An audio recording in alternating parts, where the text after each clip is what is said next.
Please come, Garima. Please come. Good evening, ma'am. Good evening. sir. Please sit down. Your seat is there. Thank you, sir.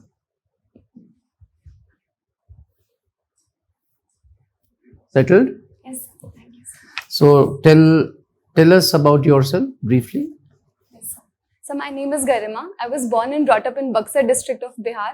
Thereafter, I went on to do my graduation from Kirodimal College, University of Delhi, after which I have been preparing for the civil services. In my free time, I like to listen to podcasts, which are mostly in the self-help and self-improvement genre. So Garima, I was very happy to see you were awarded Best Essay on Women Empowerment by a UN Forum. So what were the points that you mentioned in this essay on how to empower women? Yes, sir. Some major, 3, 4, very short. Yes. So in this essay, first of all, I talked about what are the major challenges that are prevailing the situation of women in India at present. And thereafter, I tried to address them in different dimensions. For example, with respect to the political challenges, I talked about how political empowerment of women is going to change the landscape from women empowerment to women-led development. Thereafter, I also talked about the economic empowerment of women, wherein how we can take small steps to significantly increase the labor force participation rate of women. Thereafter, I also talked about what are the legal challenges prevalent and how can we address them in small ways. In the end, I also talked about the long-rooted socio-cultural issues that are prevailing at present in our society and how we can go on to address them, all of which cumulatively would help in the advancement of women in our country. So now all these points that you have mentioned, political, economic, social empowerment, now you're from Bihar. How would you implement these 3, 4 points if you become DM of one of the districts, say Buxar only of Bihar? How would you actually bring them into practice? Yes, sir. So, Very briefly. So- Let's talk one by one. Political empowerment. Can you do anything about it? Yes, sir. So I would like to provide any sort of counseling that I can provide to the Sarpanch and Panch that already exists to empower them politically and to make them more aware of what are the functions that they can undertake. Suppose the women seats or women reservation is just about 33%, 1/3, Yes. exact. Can you motivate them to go up further, up to 50%? Yes, sir. Sir, at present, Bihar government already has at least 50%, and in practical, it is 52% who are holding it at present. Right. Economic empowerment of Sir, Bihar. I think self-help groups would play a very important role. So I'll help them to provide them knowledge of any schemes that are available at present. For example, the Saksham Learning Centers, Mahila E-Heart, which would help them get integrated in the MSME value chain. Sir, for the social empowerment, I would first of all empower them in terms of their health and nutritional aspect, make them aware about it, provide them vocational education and skills that would help them, and also provide them any counseling with regard to domestic violence or other issues that they are facing. This prohibition in Bihar prevented some domestic violence? Has it helped? Yes, sir. So prohibition was a policy which was implemented because of the plague, because of the condition that women were facing in Bihar. And I think it has immensely helped and improved the condition of women in Bihar. So, Garima, you are a accountancy student also. Yes, sir. Now, the budget is presented annually by the union government, also the state governments. Now, there are 3, 4 statements: profit and loss, balance sheet, funds flow statement. What exactly is the form of budget? So the budget is an annual financial statement, which is in the form of a balance sheet that is present, that shows the actual receipt and expenditure of the past year and the estimated receipt and expenditure of the upcoming year. But where are the assets? Where are the liabilities? So the macroeconomic policy statement that is presented, it also talks about the assets and the liabilities. No, but there are only current assets and liabilities. Yes. What about fixed assets and fixed liabilities? I am sorry, sir, I'm not able. Or is it more we are discussing, Yes, sir. Garima? Yes. Don't have to be regretful. Government never says ki this is a financial statement, P&L or whatever. What about possibility of it being a funds flow statement?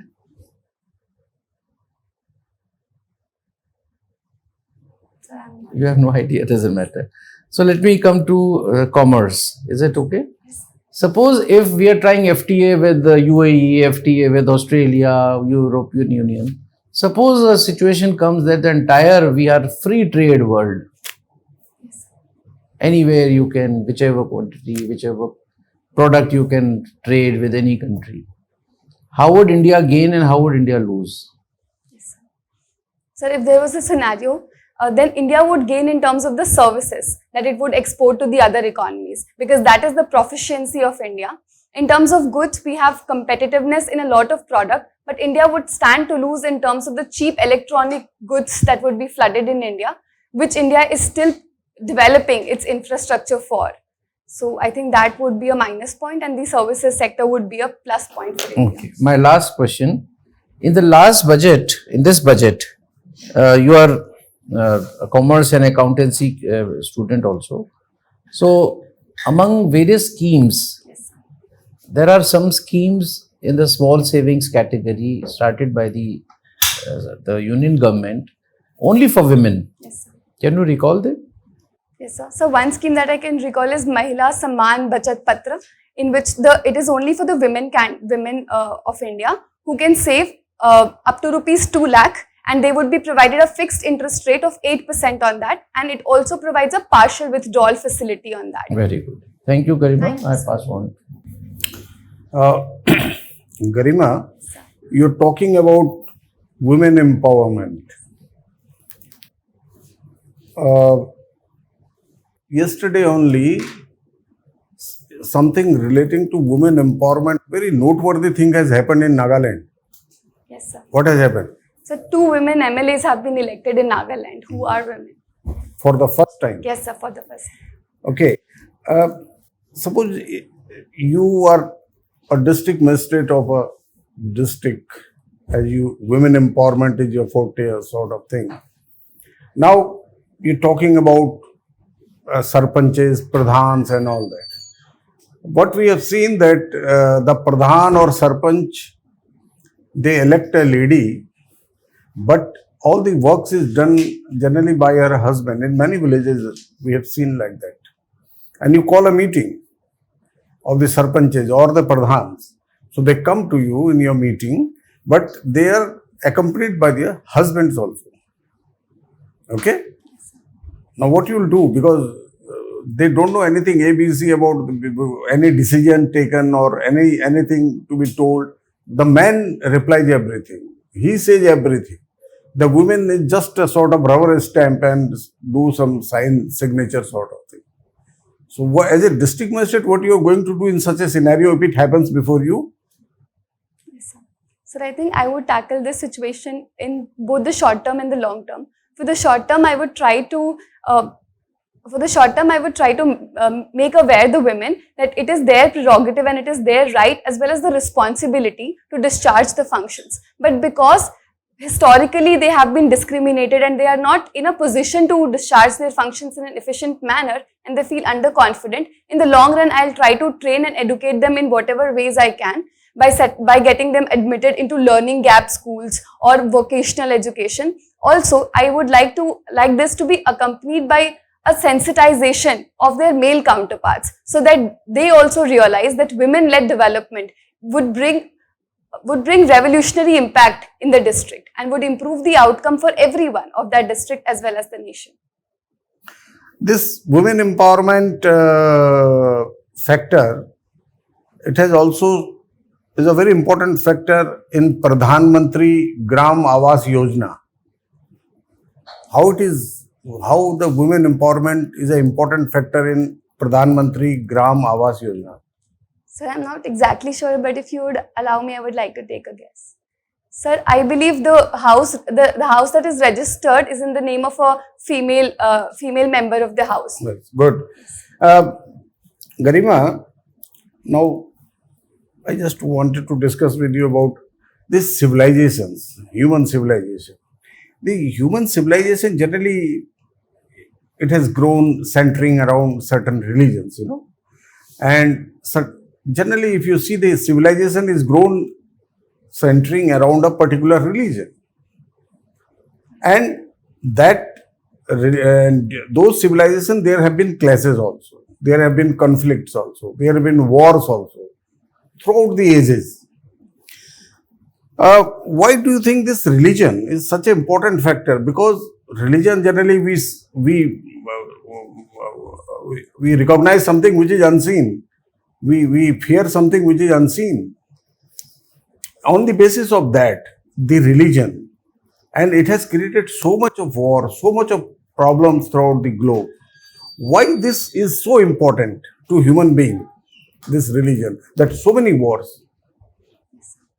So I believe religion is something that we tend to draw our identity from. We tend to follow it and practice it on a daily basis. And there are some moral conducts which are written in our religion that we sought to practice. However, the problem comes when we start to believe that the interest of one religion is mutually hostile to the interest of another religion. If that was not the case, then I believe all the religion has something good to preach about. And if everyone followed the good part of their religion, the world would be a better place and a more harmonious place. Why it doesn't happen then? What is the root cause? So some of the reasons I can think about is that there are multiple interpretations that people can draw out of the text given in their religion. Apart from this, there are always certain antisocial elements that would try to socially engineer and take advantage of the cleavages that exist in the society. Okay. My last question is a current situation. Have you heard something about Belt and Road Initiative? Yes, sir. What is it? So Belt and Road Initiative is a global development initiative undertaken by China, wherein it is trying to revive its ancient Silk routes and establishing trade and investment relations with countries all over the world. So CPEC is a part of the Belt and Road Initiative, in which China is trying to connect its Xinjiang province with the Gwadar port in Pakistan, and thereby having an access or an opening in the Arabian Sea. But it has already access to Arabian Sea through Malacca, through Indian Ocean. It has already access over there. Why it is insisting on this route, land route? So the geopolitical scenario has been changing, and the world is now shifting to a more multipolar world, and powers like Japan, India are emerging. So China believes that its trade, and a huge part of China's trade passes through the Strait of Malacca. So it is China's Malaccan dilemma, which has led to an insecurity in the mind of China, so that it wants to create a buffer that in event of any insecurity, it would be able to bypass that route and maintain its trade relations through Arabian Sea. Why this Xinjiang province of China is always in news? So Xinjiang province of China, as far as I recollect, is in the news because of the human rights violations that has been happening there. And, is there a special community over Yes, there? sir. So the Uyghur Muslims reside over there. Good. Thank you very much. Garima, let's talk about your educational ed tech startup. So can you tell us a little more about it? So during my college, I worked with an edtech startup, which is an edtech consultancy firm with regard to Delhi school admissions. Delhi School Administration. So do you think it has capability of being adopted by on a larger scale in India? So yes, sir. So in this startup, the model is that because of globalization, most of the parents are working parents, and there is a demand-supply mismatch in the seat availability of school. So we have to fill, let's say, 15 to 20 forms, and then the chances of this child getting admitted in one school increases. So I think given this scenario, it has a huge potential to be replicated in other cities as well. First starting from the metropolitan cities and then going on to the other tier 2 and tier 3 cities as well. Garima, you have studied accounts, so you know direct tax revenue Yes, sir. and indirect tax revenue. Yes, sir. So in this budget, can you tell me the figures of direct tax revenue and indirect tax revenue? I'm sorry, sir, I'm not able to. All right. So if you are made secretary in finance ministry and you are asked to raise revenues, which one will you touch, direct or indirect, to maximize the revenues? Sir, I believe I would raise the direct taxes because it is progressive in nature, unlike indirect taxes, which are regressive in nature and hurt the pocket of the poor people and the rich alike. So I believe, and at present, the direct tax payers in India are the lowest among the OECD countries. So the tax base there can be increased effectively, and it would not hurt the common man as well. You have heard of the term EBITDA? Yes, sir, I have. So can you explain what is EBITDA? Sir, it is earning before interest, depreciation and tax. And what does it represent? Means why is this figure so crucial in a balance sheet? Sir, it is on this figure after which the depreciation is charged on the assets, and on this figure, after arriving at that figure, the taxation is deducted. So it is basically the gross revenue that any firm earns. And Garima, what is difference between depreciation and amortization? So depreciation is charged on tangible assets, whereas amortization is charged on intangible assets. Last question I want to ask you is on foreign reserves. What are the components of foreign reserves of a country? So a country's foreign reserves consists of the special drawing rights, then the gold and the gold bullions that the RBI keeps with itself, and the securities that the RBI holds in different nations of different government, and the dollar and the foreign currencies that it holds. So all of this constitutes the foreign reserves of a country. Thank you, sir. Garima, you are the Secretary, Ministry of Women Empowerment and Women and Child Development Department. All right.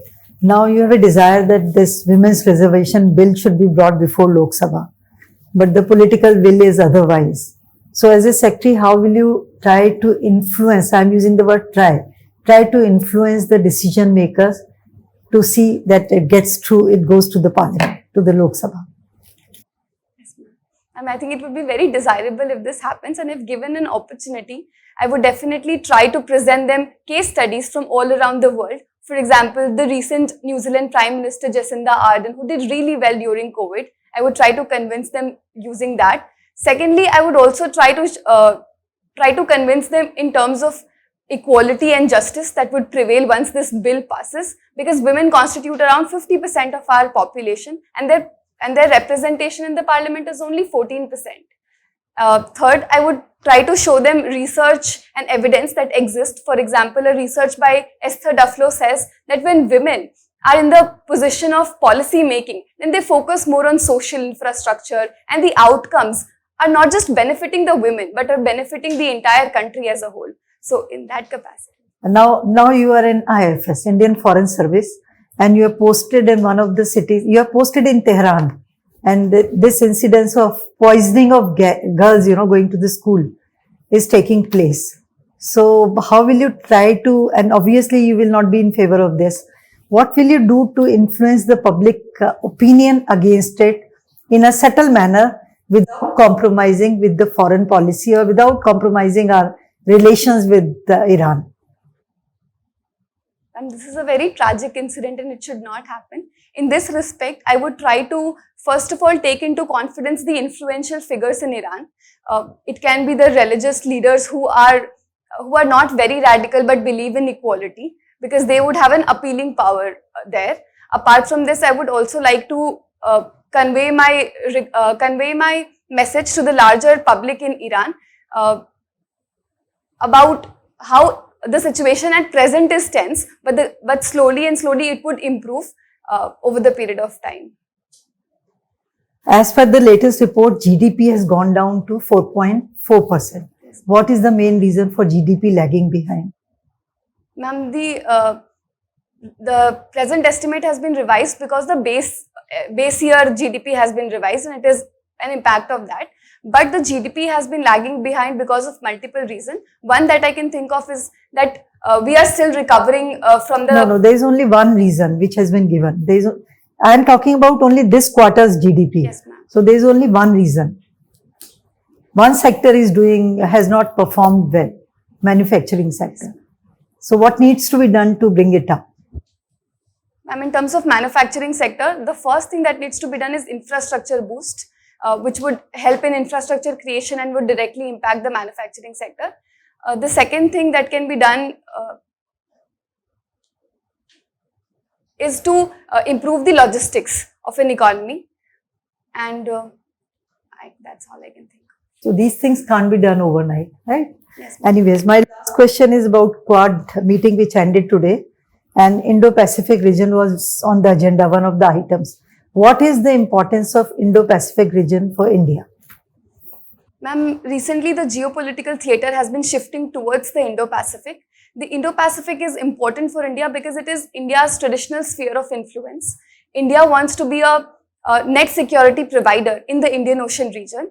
Also, China's increasing efforts to impart its footprints in the Indian Ocean region by leasing ports all over our country, all over our neighborhood, needs to be tackled, and therefore, and also to ensure freedom of navigation and rules-based international order, the Quad meeting would play its role in that. Thank you, ma'am. Thank you, ma'am. So, Garima, basic structure doctrine was in news recently. So, what was the issue about, and what is your take on the issue?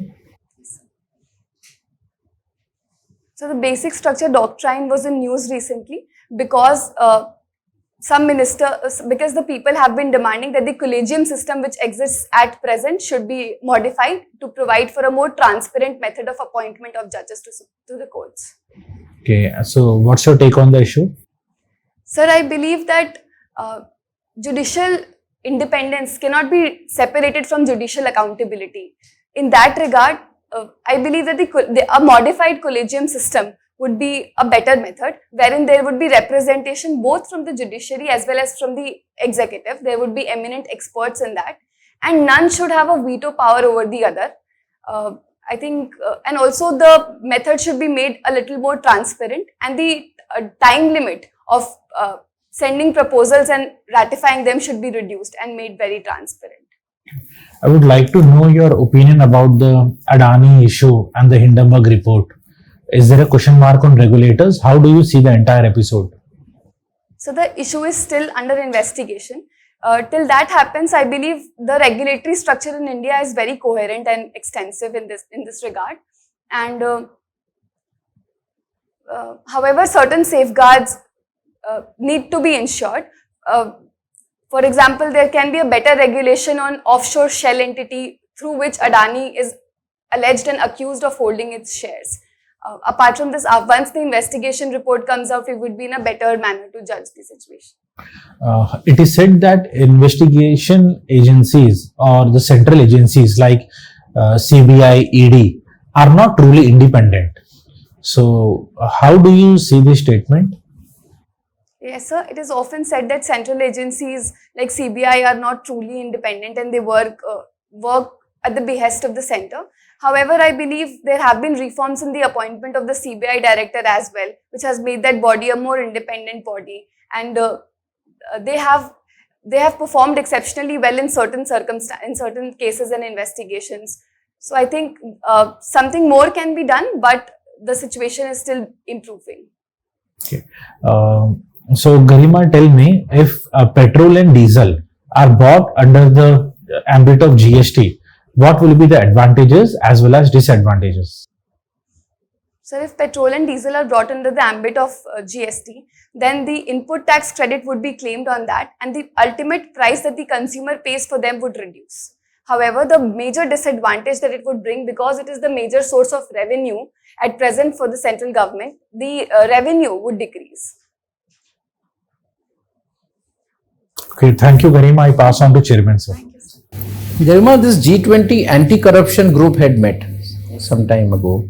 So what have been the demand from the Indian side to the G20 countries? Yeah. So the Indian side had demanded for strengthening of the Fugitive Economic Offenders Act and the easier extradition of the fugitive economic offenders from other countries to India, which would help in better recovery of the loss that has happened from Indian banks and would help in their improving their financial position as well. What else? Anything on the process Sir, I am not to expedite the judicial process? No, sir. Okay, doesn't matter. So, Garima, we are on the verge of closing our interview, but before that, if you think that something has not been covered by us from your DAF, then maybe I can ask one more. Already done? Yes, sir. So thank you, Garima. We are done with the interview. You may proceed to the next room. We'll call you in another 2 Thank minutes. you so much, sir. Thank you. Garima, है ना?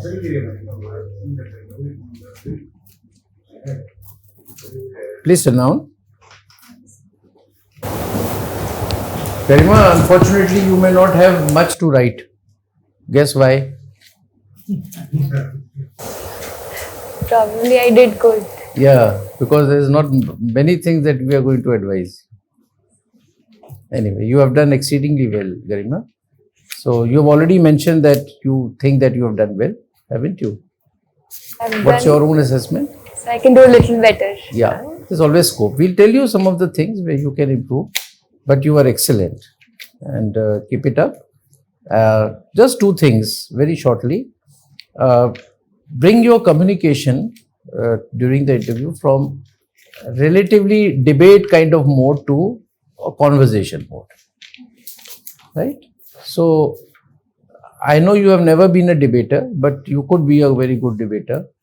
So what I saw and others also saw, that you were making your point very effectively. That is a good point. But your entire mode was as if, you are debating on a point. It's more on a baatcheet. So that is why I said, जब आप एक भी question answer नहीं दे पाई थी, मैंने कहा we are discussing it. It was like a conversation. So conversation में debate तब होता है जब आप one sided बोलते जाते हो. You did not raise your hands. I'm just to explain that what is. So just see your video again when you watch. So just as much as possible, जितना भी आप change कर सकती हो.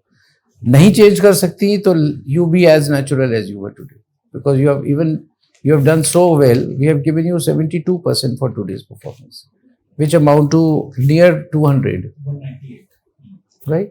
So अगर कुछ भी नहीं करोगी तो तुम्हें इतना मिलना हमें लगता है निश्चित है, और अगर तुम थोड़ा सा चेंज कर लेती हो हल्का सा तो you will cross 200.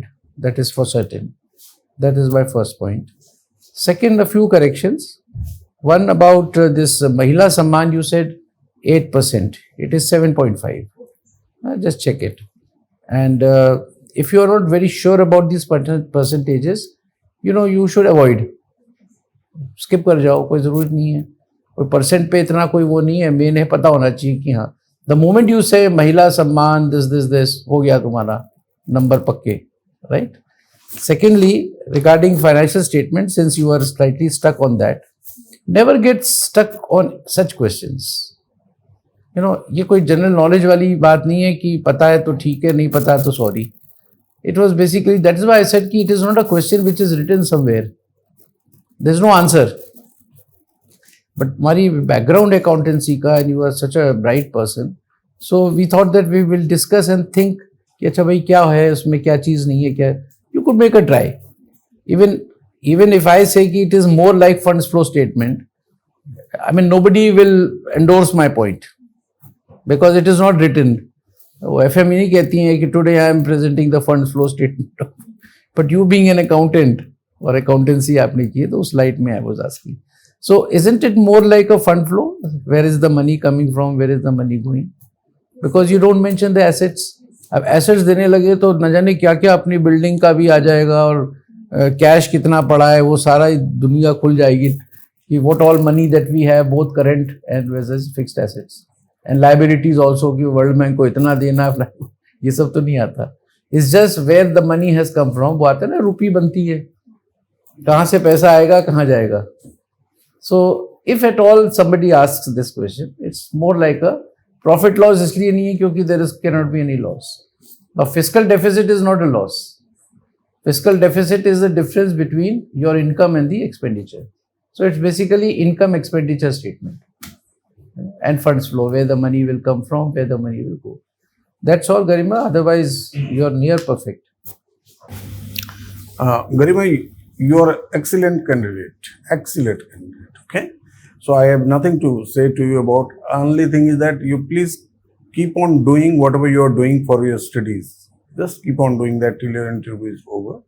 One small suggestion that whenever you listen to a question, then you, while answering, you first repeated that question. Now, this may be a good thing or this may be a bad thing. I mean, I am not judging that. But I think, in my opinion, it will be better that in one question, say you repeat the question and then answer, or you may not repeat, then answer. So it will balance it out actually.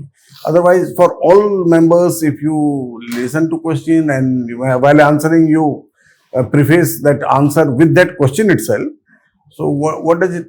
Sometimes it becomes some monotonous type of things actually. So sometimes you can do it. I mean, if it is in your habit.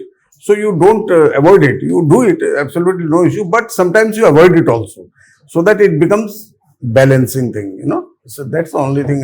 Is my suggestion from my side to you.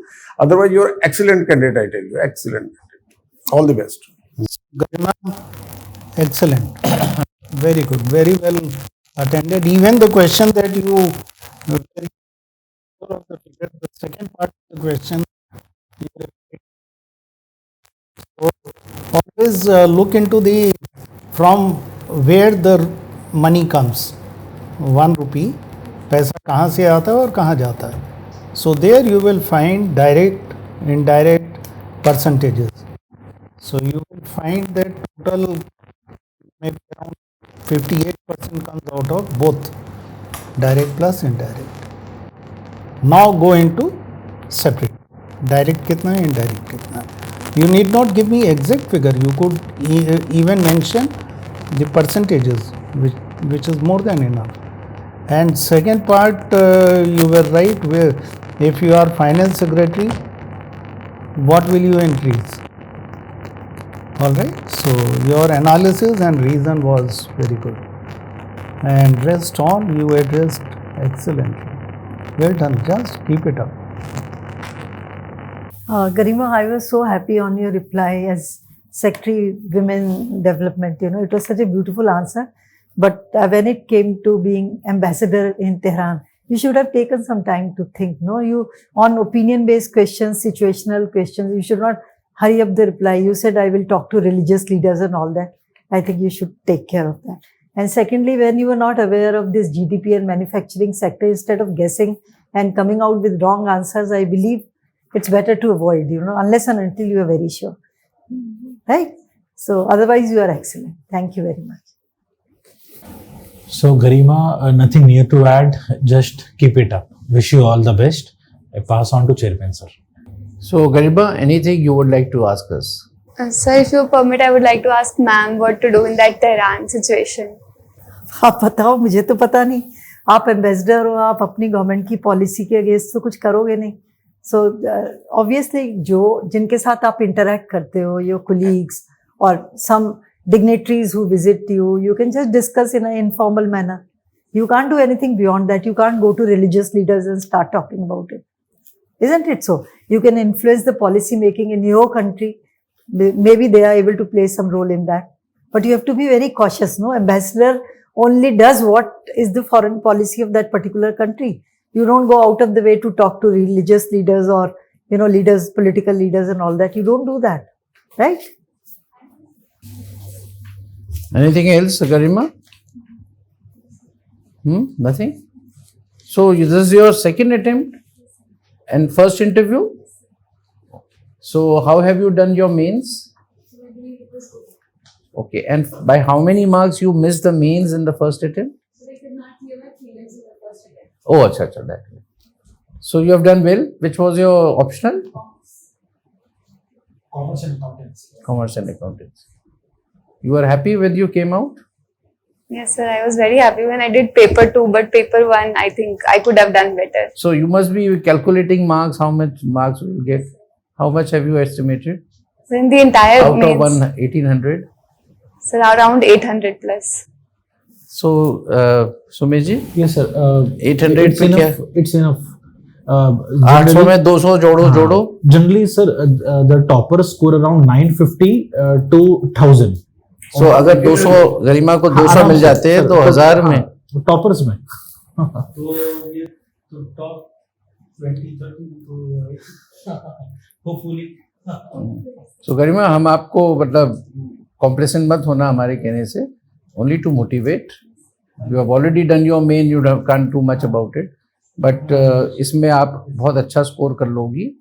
Keep this spirit on for the another next 14 days. Okay. All the best. गरिमा अभी और थोड़े ज्यादा अभी मॉक्स मत देना. कभी कभी एक लास्ट मॉक ना कभी कभी नेगेटिव फीडबैक की वजह से वो माइंड में रह जाता है. So go with the positive intent only. And marks अभी सर ने शायद बता दिए हैं. We have told. I told. 198 marks. हाँ, तो इससे ऊपर ही लाने हैं. ठीक है, चलिए. Thank you, ma'am. Thank you. Wish you all the best. Thank you.